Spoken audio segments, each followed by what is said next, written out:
Hi ladies. In this video I'm going to keep it into a basic combination of pumps, which would be knee pumps or thigh pumps, moving into pelvic movements, side touches, doubling up the side touches, doing them with turns, then also doing it forward and back, and also doing step, cross, and point, or on the risers we may be closing. I'm also going to go through a series of body actions, working with the shoulders, working with the rib cage, working with the hips. And so we take these basic figures that we're doing with the feet and then create something more interesting of a certain flavor for whatever choreography we might need for that song. And that's by how we use the body, whether it's jazzy or whether it's more lyrical. There's so many movements that we can do, so I thought that I will divide these into several videos so we can focus on certain types of things. And then I'll also turn my back.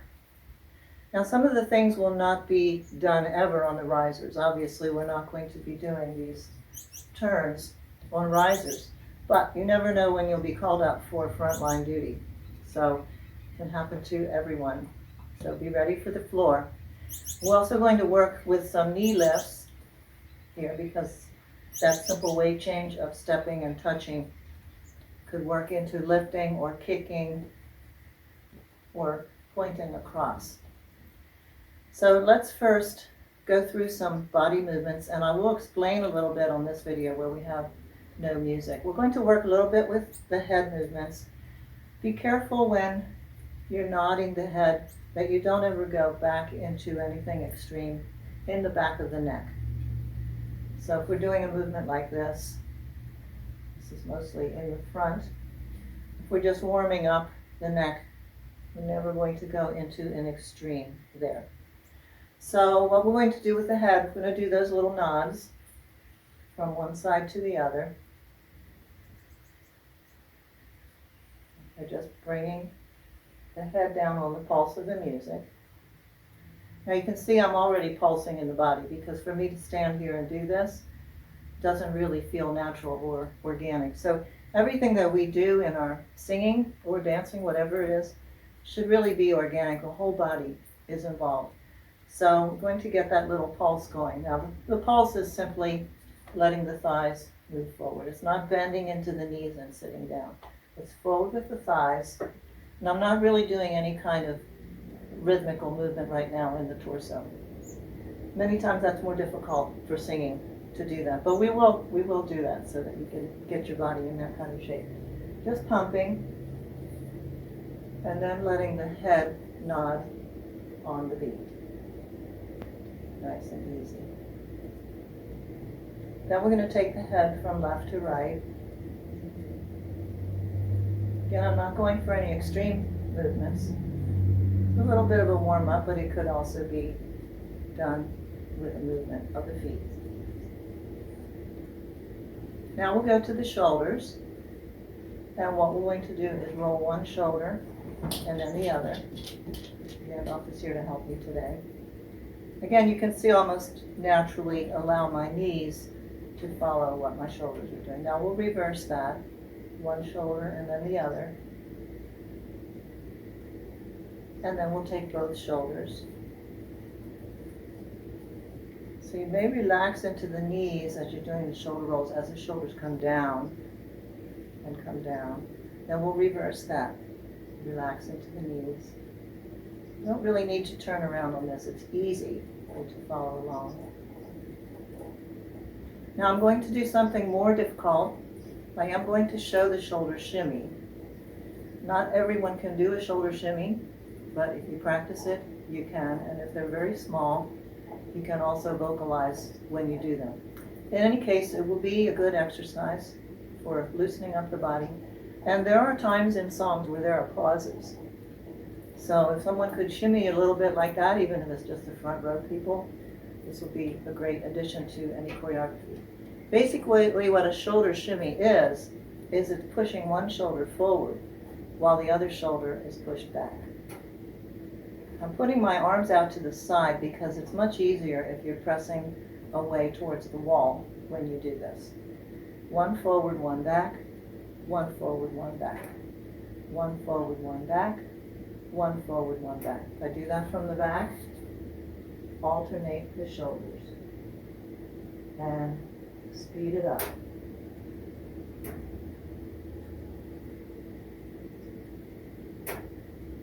When you go faster, you actually have to relax. So when you're going it slow, you're really working those muscles to try to get your shoulders to obey you. And when you do it quickly, you need to be much more relaxed. I know that looks impossible, but this is the key to starting.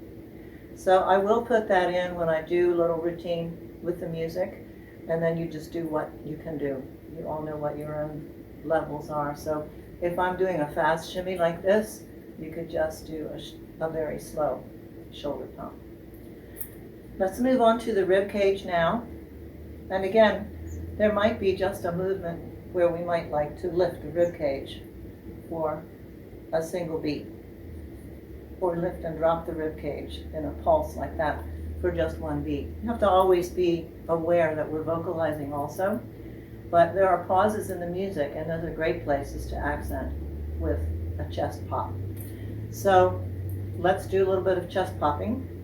I'll do this from the side. So what you're going to do is lift the sternum up and then drop it down. So you have to tighten a little bit the belly muscles. Lift and drop. Now I'm not dropping like this. That's a big extension in the back, and then you pretty much drop down to your normal state. Okay. Now let's do some rib cage slides. Again, this is something we might do if we shift our weight to one foot and want to accent it through the body. You would slide your rib cage over that foot. So again, whether we use certain movements in choreography or not, it's still good for you getting body control and loosening things up. We're going to put, again, the arms out to the side and then push towards the wall and push towards the wall. Now, I'm not moving right now through the hips. It's a lot easier to move the hips than it is to move the rib cage. This is what we're trying to produce, is a rib cage slide. Now, teaching jazz and teaching belly dancing, I find many people cannot do this the first time, even the second time or the third time that they try to do it. But just attempting it gets those muscles to wake up. Get up. You're going to be a good boy. Come here. You're going to be a good boy now. And not bark. And not bark. Okay, we have our helper. So as I was saying, the sliding of the rib cage is tricky at first, but when you get those muscles working, you'll be able to do it. So we're going to push our rib cage to one side and then to the other side, using the arms, pressing towards the wall to get them to move. So when we go through our musical little routine, if you're standing there just going like, that's okay. Just do what you can do. And then we're going to try to move our rib cage in a circle. So you need to move forward, side, back, side. Forward, side, back, side. If we reverse it, back, side, forward, side, back, side. And then if you round out the corners, so that's our rib cage box, and now we're rounding out the corners. And then we'll go the other way. From the side. So we could start forward, or we could start sideways, we could start at any point and move in a circle. And reverse it. Now this is also great exercise for toning up those tummy muscles that we need to keep working when we're singing, as well as getting your body coordination loosened up. Now in the hips, now I have scoliosis, so my one hip is always higher than the other, so that can be a little misleading. But we're going to put the feet apart like this and just drop one hip down and one hip up, and drop one hip down and one hip up. The bending and the straightening of the knees will help that. So when I bend the knee, I'll let that hip sink down and let the other one shift over my straight leg. And then we'll shift. And then shift. And then shift. Now the other movement will tie into that is a rotation. If you twist, keeping my shoulders quiet and twisting under the armpits. So you're letting the hips rotate towards the wall. If I would add that now to bending and straightening, sink and open the hip on the straight leg. Change the knees and open the hip on the straight leg. When you do that, you get more freedom in the lower spine and in the hips, so that you're not pushing the hips out to where you're hurting those ligaments around the hip joints. You don't want to push out too far. And you're allowing space and rotation there under the rib cage. So again, from forward, I'm going to sink and let my hip rotate on the standing leg. Change the knees, sink, and let the hip rotate on the standing leg. Change, rotate the body, sink, up, rotate, sink. On the back, again, if I bend, I open the opposite side. Bend, open the opposite side. Change, shift.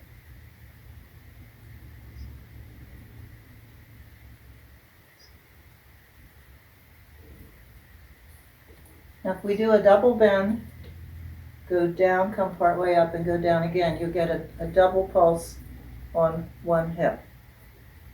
If you keep the knee bent, it's not going to move.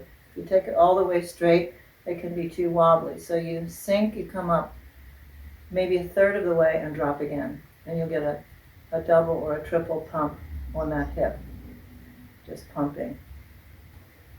And then on the other side, drop, sink, come part way up, go back down, come part way up, and go back down. Make sure you're never putting downward pressure into the knee joint. I'm just going to flex the knees at a comfortable level. So let's do now a double pump. Bend and bend, switch. Bend and bend, switch. Bend and bend, switch. Bend and bend. Singles. 1, 2, 3, 4. Double. 1, 2, 1, 2, 1, 2, 1, 2. Single. 1, 2, 3, 4. 1, 2, 3. Now we'll do a double at that speed. 1 and 2, 1 and 2, 1 and 2, 1 and 2. It's good to practice these movements in the hips with different kinds of arm movements. So we will include that. I'll do a little video on the arm movements, and then we'll combine them also into the leg. So that's a lateral movement in the hips, very common movement that we do with jazzy songs. We use it a lot in our Latin dancing. It's called Cuban motion. So then we get into some other forms of dance. Sometimes in jazz or in belly dancing, we'll do a hip hop. And again, we may use that as an accent in a choreography, something like that, where there would be a touch and a hip lift. So on a hip lift, if you just put the one foot on the toe, and now what we're going to do, you can do this actually two different ways. You can hike the hip up into the rib cage sideways, or you can bring it into the front, squeezing the abdominals and the oblique muscles. Now I'm using the leg that I have propped up here. You see it's pumping a little bit. It's not going to go straight, but it is going to press a little bit into the floor. That's a good. So this is a step tap, that basic step. And that's what we'll practice. We'll do a couple hip lifts on one side. And there may be something in the dance or the routine where we might like to do that or that. Something with a shoulder and a hip together. A shoulder and a hip together. And you can see that 3/4 view there where the shoulder is out to the audience, but not this way, it's back, and the hip is coming up. So I'll have that 3/4 view. Same thing on the other side. So pressing the shoulder down presses the rib cage down and the hip up. So it's a nice sexy movement for certain songs, and that could be done easily on the risers. So I'm using that exercise that we did a little bit earlier of pressing the shoulder. So I'm pressing the shoulder back and lifting up. So from the back, so I just did the hip lift, tuck it up, tuck, tuck, tuck. Then on the other side, lift, lift, lift, lift. And there with the shoulder action. Push the right shoulder forward, left shoulder back. Drop. Right shoulder forward, left shoulder back. Drop. Right shoulder forward, and drop. To the other side, left shoulder forward, and drop. Left shoulder forward, right shoulder back, and drop. Lift, and drop. Now let's do a hip circle. We'll put the feet apart for this. We'll just take the hips around the back. And sometimes we call that wipe the ball. So it does help people to remember. Just sending the hips back around in a circle. And then the opposite way. Obviously we don't want to bend over too far there. So from the back, let's take the hips to the side, shift them back to the side and to the front. To the side, shift them back.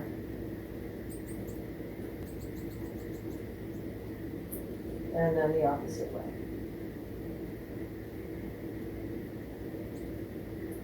So now as we're working our way down the body, just look at some of the positions of the feet. So whenever we're going to do something with a touch next to the foot, we want something that's very feminine looking. But what we try to do is put our ankle in. And in ballet we call that winging the feet. So your toes stay out, but your heel comes in and fits right into that little groove there. Then we would want the knees to be also closed. Now this is not intuitive because most of the time when we turn the feet out we want to do this. And when we turn the knees in we want to do this. Now those are both ugly unless we're doing some kind of a little character movement where you'd want a knock-knee position or you want a splay position, so you're doing something a little bit more in the comic area. But if we're trying to be sexy, that won't do it. That won't do it either. So we let the knee in, the ankle in, and the toes out. And you see the space here is covered up. Also, this is always best on that view where you're sideways with your bottom and you're facing the audience with the top. So you have a counter spiral. So if I would practice this from foot to foot, then I would rotate my bottom to the one wall and I would rotate my top to the front. So this is where, again, some of this flexibility exercise in the midsection comes in handy. So here's square. So we're not going to be square. We're going to turn our feet on the diagonal. And we're going to make the shape of the knee with the toe out and then turn the body to the front. And then there could be any kind of arm movements here that we might like to do. Then on the other side, there's your square. Rotate, knee in, toes out, body to the front. Okay, So that would be a little bit of an accent or place to have a pose. So if we're not up on the risers where the feet are hidden, then that would be very visible. Or if you're on the row right behind the people on the floor, you'll still be visible. So if you've got ugly feet, it can be a bit of a problem. So those are some of the posing steps. Now we're going to just do pulsing. Pretty much worked our way down the body. And that pulse is through the bottom. And then we're going to keep that pulse going while we work side to side. I will break this down, but it's actually probably better for most people to just get the pulse going and then without thinking about it, go into the side touch and see if it keeps happening. Hopefully it will. The breakdown actually is this feeling of going forward, forward, forward, forward. Forward, back, forward, back, forward, back, forward, back. So I'm bouncing off each time. So this particular variation here, my accent is in the front. 1, 2, 1, 2, 1, 2, 1, 2. We can also do that the opposite. 1, 2, 1, 2, 1, 2, 1, 2. That one is more difficult for most people. I found that in teaching. Again, I will break that down. As far as choices for choreography, it's probably always best to go with things that most people can do. So this sort of pulse on the forward beat does seem to be easier for most people. But the opposite would be that I would take the legs back, back, forward, and forward, instead of forward, forward, forward. So here would be back, and back, and back, and back. So start with a little bit of a forward action. Go back, and then come forward, and then go back, and then come forward. Back, forward, back, forward, back, forward, back, forward, back, forward. So that one's a little tricky. When that's done fast, it's often referred to as a boogaloo action. There are ways you can make that, let's say, a little less difficult by moving sideways into the double. And there you get a feeling of pushing away with the back leg. So I'm actually not doing it quite as fast, because when you're doing it in this type of a pulse, it's really, really fast. So we'll put this on our double. You can see where I could bring my hips forward, or I could take my hips back. So I'll break that down when I get to the doubles. So on the singles, we'll do single, let your arms swing. We'll let them swing across the body, like this. If I were to break that down, what I'm doing is I'm putting my opposite hand to my crossing leg. That is what we call contra-body movement, or in sports, cross crawl. It's that natural opposition we have when we walk. Unfortunately, it doesn't seem to be so natural when we try to learn it in a dance move. But it's based on how we walk. We walk with contra-body movement. So we're exaggerating it. Whenever we exaggerate it, we usually have to know what we're doing. So when you step, the opposite hand would go towards that foot. So if we're doing just changing weight there, we might move our hands across. And if we create a tap then in the front, then we're putting the opposition to the foot that's in front. So Here's your really basic with a little pulse.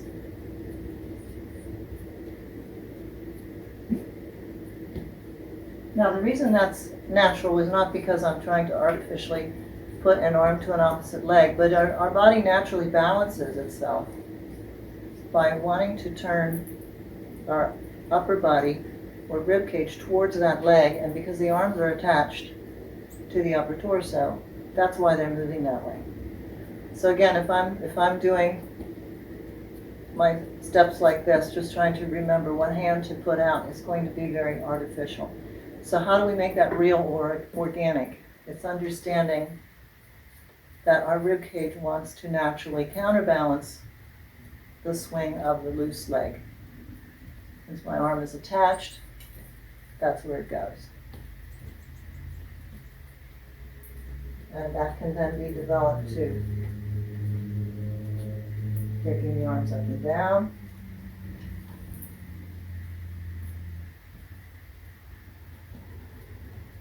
Taking the arms across the body. Swinging them. Now the feet together. Okay, now I'm going to put the foot in the back. One in the back.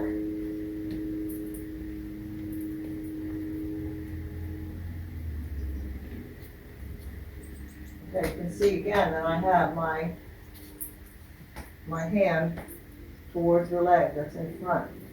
If you touch that leg, that can help us to learn that motion. Now we could also, in a choreography, maybe we would have one foot in the back and then one together. One in the back and one together.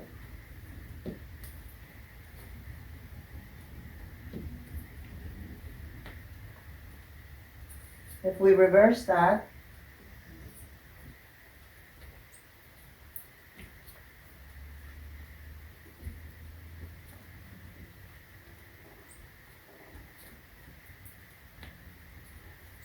now again, I could not do it that big on the risers. I could do it in the front row. So on the risers, we'd be more likely to keep our feet here, but we might have different degrees of rotating the body if I'm touching in the front, or if I'm touching in the back, gives me a different look. So we will practice both of those. Let's say we wanted to do a knee up or a kick. Again, probably not on the risers. I can picture everyone knocking out the person in front of them with their knee. They're more likely to do something here. But front row people, obviously you never know what's coming. It's also not a good thing to be doing this up on the skinny risers, even with a small heel. But as we're practicing on the floor, like I said, you don't know if you're going to be in the front row. When we do a knee up or a kick, as your foot comes off the floor, you would want to make sure that you point the toe. So you push away with your toes just as you would if you're doing a jump. So as the knee comes up, the foot springs off of the floor. The last thing we want is people in the front row going like this with a foot that's hooked. Again, unless we're doing clown show. If we're doing clown show, then you want all the things we're talking about, they have to be exaggerated in the opposite leg. Legs are open, knees are knocked, feet are hooked. But if we're doing something we want femininity, then we want the toes pointing.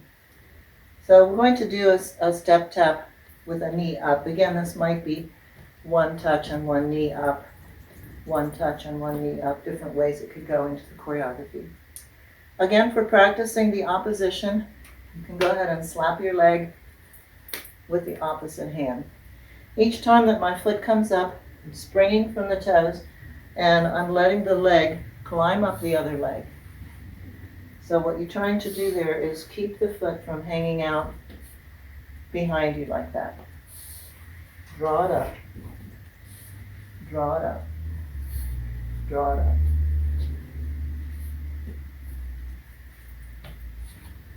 Again, because I have that contra body movement, my arms are working opposite.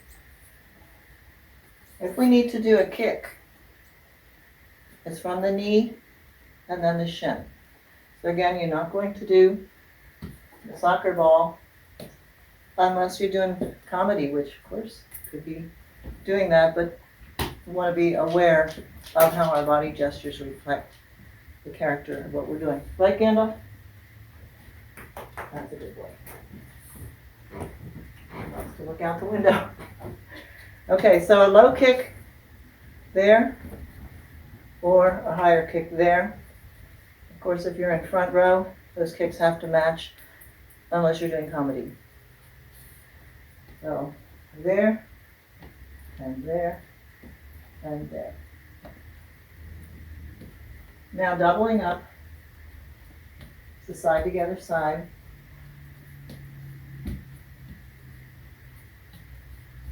I'm going to put the boogaloo motion in, so I'm going to be pushing from the back leg and getting the hip working with it. Push.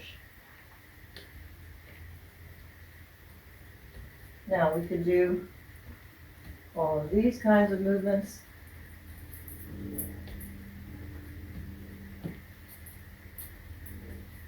Do this.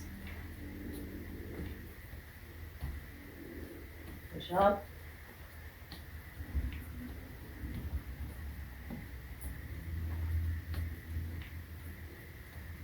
Opposite would be down on this side and up,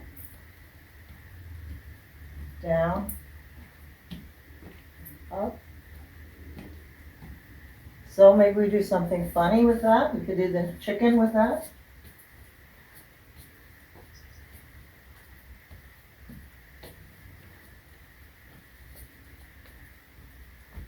With some of the other things that we can do that are a little bit more comical, but we're doing a lot of these things in some different line dances and some different dance exercise routines where you're working one arm in or you're taking the arm out. Again, the accent can either be on the in with both arms or the out, or it can be just the one arm there.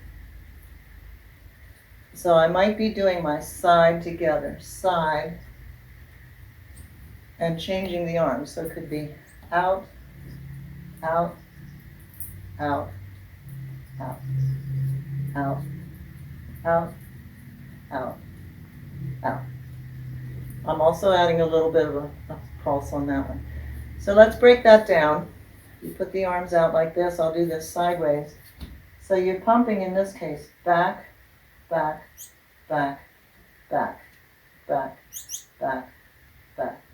Now, how much you bring this elbow in depends on the effect that we want. Do the other side.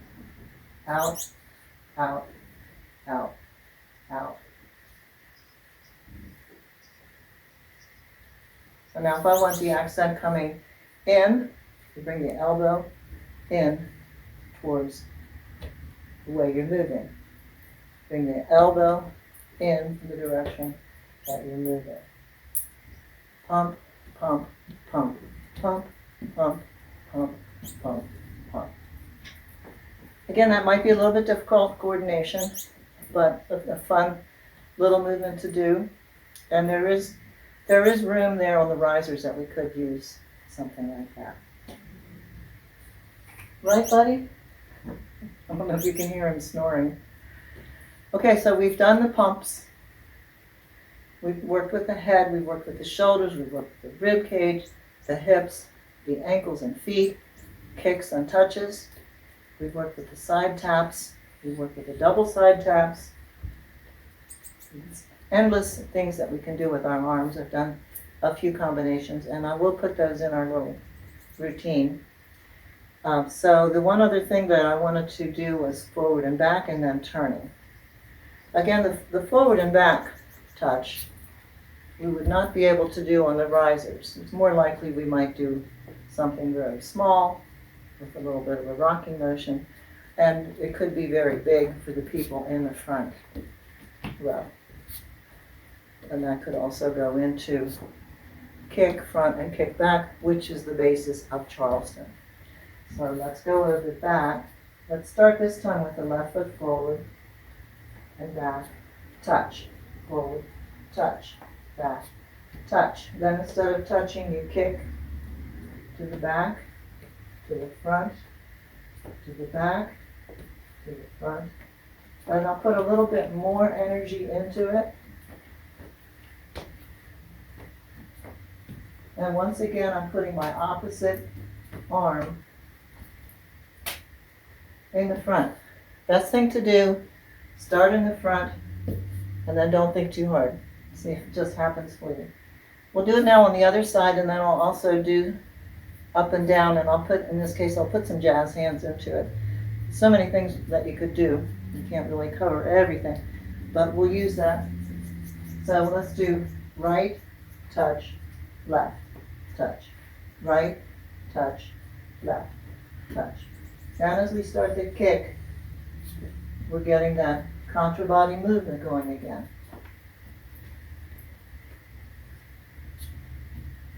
I could touch my leg to make sure I'm doing it in the opposite. Now we'll do jazz hands going up and down and up and down and up and down.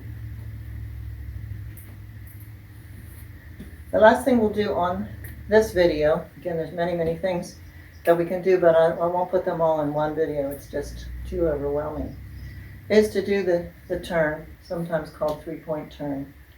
And I'll do that with my back to the camera. So I'll do a right, left, right, and left, right, left.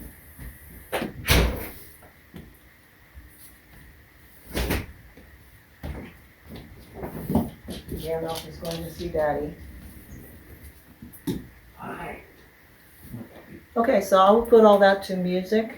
You can use this one as a reference for teaching and rehearsing, and then I'll do something where I put all these movements together in the video.